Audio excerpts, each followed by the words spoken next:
Many people feel alone in their fears and worries. We've wondered if personality type has anything to do with what frightens us, and if there are any considerable differences or similarities between the fears of different people. So we decided to investigate this question. Among the many personality types, INFJs are known for their deep and introspective thoughts. To get a better understanding of what makes them unique, we asked everyone we could about their fears. We wanted to make sure we had at least 300 responses. The first group of personalities to get to 300 responses were the INFJs. In order to gain an understanding of what makes them unique, we surveyed those who know and love INFJs, best friends, family members, coworkers, etc., in order to learn about their most personal fears. Out of all 300 respondents who responded, INFJ included, here are 8 commonalities that emerged. What we found out. There are common fears, but each person's personality type has its own set of worries that are specific to that type. While some fears are shared between types, there are big differences in what people fear most. This is the first in a series on what truly frightens each of the 16 personality types. We spoke to all of the types, and their fears were extremely enlightening. Hopefully, this series will help you better understand your own fears and those of others. While INFJs are typically known for their intuition and strong emotions, not all INFJs share the same fears. A study on 16 types of personality found that the majority of INFJs mention a fear related to abandonment. While this may not be universal among all INFJs, it is an interesting insight into the type Psych. If you like what this channel is about, please don't forget to subscribe and give us a thumbs up. Now, without further ado, let's get into it. Here are the top 10 things that terrify INFJs. Number 1, the potential for evil in people. When INFJs are confronted with news of injustice, they often feel emotionally connected to all the people who are suffering. This can be difficult for them to detach from, as they become invested in the struggles that people face. Some INFJs find it difficult to focus or remain motivated when others are in pain or facing injustice. However, they often use their strong sense of vision and purpose to spur them on and speak out against injustices. After all, Mahatma Gandhi and Mary Wollstonecraft were both INFJs who used their fear of evil to motivate them towards doing what was right. Number 2, loss of a child. While nearly every type mentioned loss of loved ones to some degree, INFJs were unique in that they specifically mentioned the loss of their children. While other groups mentioned losing someone in my family, or the loss of someone I love, or losing my spouse, INFJs were the only ones who, by a majority, specifically mentioned the loss of children and not a general loss of loved ones. According to some experts, the nature of INFJs' responses may be related to their strong emotional bonds with their children. Number 3, phone calls. One INFJ said the following: making phone calls scares me to no end. I had to take scripts of what I will say, and I feel jittery and nervous the entire time.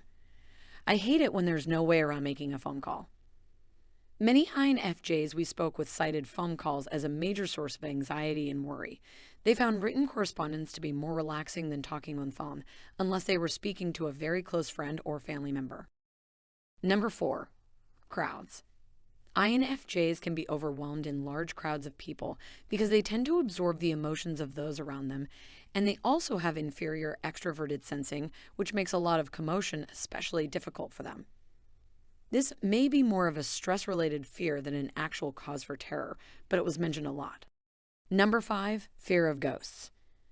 While a few INFJs specifically mentioned not believing in ghosts, and others believed but weren't afraid of them, there were still a considerable number that feared their existence quite strongly and even shared their experiences with us. Some INFJs believed that their strong intuition and the ability to pick up on moods and emotions outside themselves made it possible for them to sense a spiritual or otherworldly presence.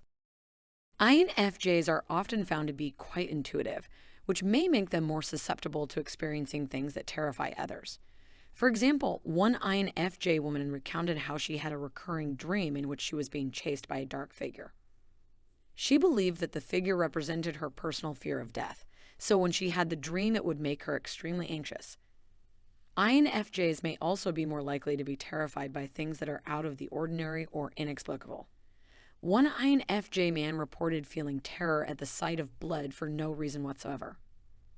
Another INFJ woman described feeling terror when she learned about Freud's theory of the Oedipus complex. While most people might find these concepts intellectually stimulating or interesting, for an INFJ, they can trigger intense feelings of fear and dread. Number 6, insanity. Insanity came up as a fear far more frequently among NI personality types. NI types have such strong imaginations and look so deeply into hidden meanings and connections that for some, they feel that their faith in reality may be a little more skeptical than what most people believe. These types may be more afraid of insanity than other types because they are so deeply immersed in their own thoughts and mental functions. This can make them susceptible to experiencing delusions and hallucinations, which can be terrifying. NI types are also often introspective, which can lead to a feeling of isolation from the world. All of these factors can contribute to an NI type's fear of insanity. Number 7, abandonment. As INFJs are the smallest minority in the world, they often have difficulty trusting others. This makes it difficult for them to form close relationships, as they tend to read between the lines and look for hidden meanings in everything. As a result, they may not fully trust anyone until later in life when they become more aware of their unique set of skills. Some INFJs find it difficult to trust people and to accept love without restraint or apprehension. They may also feel like they can't be themselves fully due to these fears. Number 8, the supernatural. Among the 10 types I've surveyed thus far, INFJs mentioned fear of the supernatural more than any other type. This may be due to their spiritual nature, which leads them to believe in a greater realm beyond this one. Many INFJs avoid superstitions, viewing them as irrational. However, they have great respect for the unknown and what might be possible. Some INFJs say that they strive to be rational about everything, but that there is always something beyond science's understanding. For example, some INFJs who do not believe in the supernatural may fear different things than those who do believe in it. Number 9, their own thoughts and imagination. INFJs are often very imaginative and spend a lot of time in their heads. They can often come up with insights and predictions that are accurate, but sometimes their imaginations get the best of them. Because INFJs have such strong intuition, they form visions and insights quite frequently, which can be helpful to them. Many INFJs place a lot of trust in their beliefs, ideas, or gut feelings. This can lead to fear formation that may not be borne out by reality. Even as adults, many INFJs struggle with managing their overactive imaginations. Number 10, darkness.